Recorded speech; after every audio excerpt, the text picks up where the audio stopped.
Vamos lá para o Palácio do Planalto para saber se já há algum indício do que o presidente Lula vai fazer quando voltar de viagem. Porque agora, dia 13, já tem a sabatina do ministro Flávio Dino, não é? Ele é ministro da Justiça e Segurança Pública, vai ficar no cargo até a sabatina, quando aprovado. Vai pedir o boné, evidentemente, para assumir, depois do recesso, a vaga de ministro da Suprema Corte. O presidente Lula certamente já tem mais ou menos desenhado o que pretende fazer. Se vai dividir ou não o Ministério da Justiça em dois, Justiça e Segurança Pública.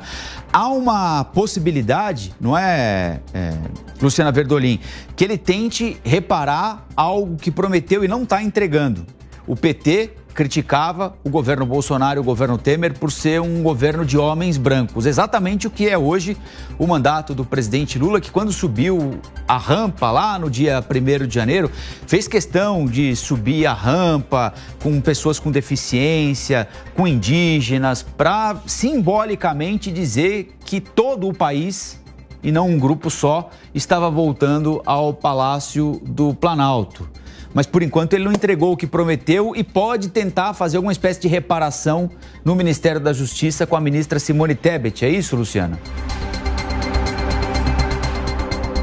Olha, Colombo, a Simone Tebet, hoje ministra do Planejamento, é uma das cotadas, mas o que se comenta aqui em Brasília é que o presidente Lula teria vários outros nomes, inclusive o ex-ministro do Supremo Tribunal Federal, Ricardo Lewandowski. Então, assim, é uma bolsa de apostas. O presidente Lula só indicou o Flávio Dino pouquinho antes para o Supremo, né, e Paulo Gonet, pouquinho antes de viajar para a Arábia Saudita. Isso foi na segunda-feira, teve uma longa reunião lá no Palácio da Alvorada. A avaliação que se faz é o seguinte: é preciso esperar o presidente Lula voltar para a gente entender exatamente o que ele pretende. No início do ano que vem, a expectativa aqui no Palácio do Planalto é de que Lula inicie e faça aí uma nova reforma ministerial mais ampliada, levando-se em consideração que alguns ministros pretendem sair candidatos nas eleições municipais e até para fazer reformulações que ele considera necessárias dentro aqui da esplanada dos ministérios. A pasta de Flávio Dino já tem vários cotados, mas também tem aquela indefinição, se vai ser Justiça e Segurança Pública, se vai ser desmembrada. A ministra Simone Tebet, por exemplo, que é uma das cotadas, mas diz que pelo menos por enquanto não recebeu nenhum tipo de convite do presidente Lula, ela avalia que desmembrar a pasta pode ser bastante interessante. O atual ministro Flávio Dino não gosta dessa possibilidade. Ele avalia que está tudo muito interligado e que não seria vantajoso você criar duas pastas separando a Justiça da Segurança Pública. O presidente Lula já disse que na avaliação dele, a princípio, a ideia é boa. Então, a gente tem aí na banca de apostas vários nomes.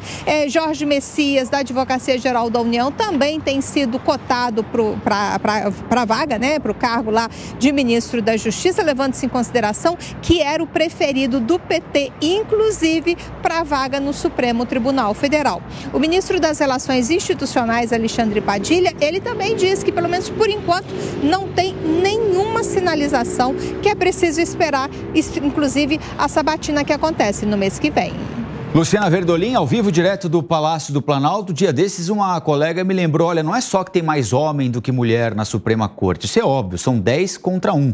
Tem mais Luiz do que mulher. Tem o Luiz Edson Fachin, tem o Luiz Fux, Luiz Roberto Barroso, só aí já dá 3-1. Tem mais Luiz do que mulher na Suprema Corte Brasileira. O presidente Lula, não é, Amanda? Aproveito e já lanço a pergunta para o Cláudio também, responder depois. O presidente Lula que subiu a rampa simbolicamente lá no dia 1º, com indígena, com pessoa com deficiência, provavelmente esqueceu todo mundo ali no alto da rampa, foi para o gabinete e largou mão de tudo, hein, Amanda?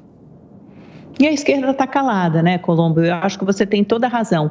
Houve até, logo que a Rosa Weber começou esse bolão de apostas, melhor dizendo, para quem substituiria a Rosa Weber, houve até uma grita, assim, geral da esquerda, de outras minorias não em termos de população, né? Minorias em termos de representatividade e decisões de poder, que são mulheres, que são negros. E aí, sim, houve aquela demanda pela indicação de uma mulher, quiçá de uma mulher negra. Mas nada disso acabou acontecendo. E aí, meses depois, quando finalmente foi confirmada a indicação de Flávio Dino, toda essa voz, né, já havia sido calada. E tem sido assim em grande parte do governo Lula, porque eu até nem lembro em que jornal que eu li hoje, mas estava fazendo uma comparação de negros, de mulheres que ocupam posições de poder na administração federal. Você teve um aumento marginal, um aumento mínimo entre o governo Lula e Bolsonaro, muito aquém do que a esquerda, principalmente essa esquerda mais progressista, identitária, pede.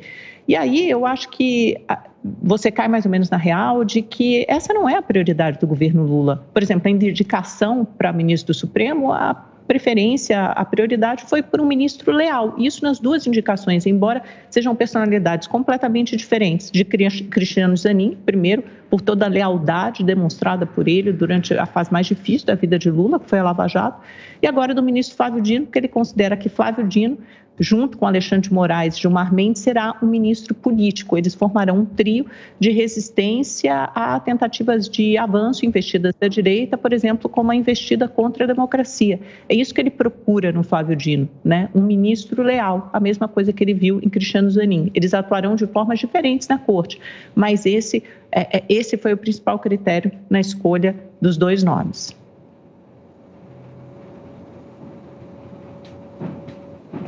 Bom, eu gostei, o Colombo, do Luiz, eu não tinha reparado, não. Realmente a gente tem muito Luiz, tem mais Luiz, não tem nenhuma Maria, por exemplo, né, na Suprema Corte. Olha, essa questão das indicações, eu acho curioso, porque nós temos aí nomes que estão circulando que não têm o menor contato com a pauta da segurança pública e da justiça. Então, assim, você tem ali o secretário executivo, que é um jornalista, você tem a Simone Tebet, que é uma advogada, que é uma advogada, na verdade, sempre se dedicou a outras questões, que está, inclusive, no planejamento. Então, fica parecendo que, na verdade, a ocupação dos ministérios na esplanada, ela não pressupõe um conhecimento técnico, um conhecimento profundo da área, né? E isso é muito ruim. Porque o que pensar, né, de pessoas que não têm qualquer contato, qualquer conhecimento, qualquer expertise naquela área, que tipo de visão essa pessoa vai ter para propor políticas públicas naquele setor, né? Então, hoje, por exemplo, a segurança pública é um dos maiores dramas do país. Um dos maiores problemas é o top ranking, a prioridade nas preocupações dos eleitores, segundo todas as pesquisas que são feitas aí de sondagem de eleitores, inclusive para o ano que vem. Então, é um problema que assola o dia a dia, que prejudica, destrói famílias, o crime organizado está dominando tudo, está se infiltrando no poder. Então, é preciso que, no mínimo, essa indicação do substituto do Dino respeite a necessidade de alguém que conheça profundamente o setor.